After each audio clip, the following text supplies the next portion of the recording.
5 LPA, 13.5 lakhs. 8 lakhs per annum. 28K. இப்போ நீங்க ஸ்கிரீன்ல பார்த்த எல்லாருமே ஐடி கம்பெனிஸ்ல வேலை பார்க்குற எம்ப்ளாயிஸ் தான். இவ்வளவு சேலரி வாங்குற அளவுக்கு அப்படி என்னதான்டா வேலை பார்க்கறீங்க அப்படின்ற டவுட் உங்களுக்கு ரொம்ப நாளா இருக்கலாம். மேக்ஸிமம் எல்லா ஐடி கம்பெனிஸ்மே ஃபாரின் கிளைண்ட்ஸ்க்காக தான் ஒர்க் பண்ணுவாங்க. ஃபாரின்ல ஒருத்தர் ஒரு கம்பெனி வச்சிருக்காருன்ற சினாரியோ இமேஜின் பண்ணிக்கோங்க. அந்த கம்பெனில ஒரு 500 பீப்புள்ஸ் ஒர்க் பண்ணிட்டு இருக்காங்க.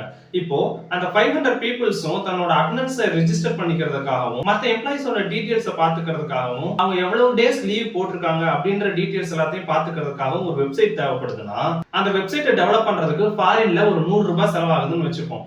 அதே வெப்சைட்டை நம்ம இந்தியால 40 ரூபாய் இருந்தாலே பண்ணி கொடுத்துருவாங்க. இப்போ நான் சொன்னது ஒரு அப்ராக்சிமேட்டான வேல்யூ தான். இந்த மாதிரி அப்ளிகேஷன் மட்டும் இல்லாம ஒரு ஆன்லைன் ஷாப்பிங் அப்ளிகேஷனோ இல்ல ஒரு சோசியல் மீடியா அப்ளிகேஷனோ கிளைண்ட் கேட்டாரு அப்படின்னா அதை டெவலப் பண்ணி கொடுக்குற வேலையை தான் இந்த ஐடி கம்பெனிஸ் எல்லாமே பண்ணுவாங்க. ஃபாரின் கிளைண்ட்ஸ்க்கு ஒர்க் பண்றதுனால தான் இவ்வளவு சேலரி அவங்களால ஏர்ன் பண்ண முடியுது. இந்த மாதிரி டீடைல்ஸ் எல்லாம் தெரிஞ்சுக்கணும் அப்படின்னா சேனலை சப்ஸ்கிரைப் பண்ணிக்கோங்க. That's it for today's video.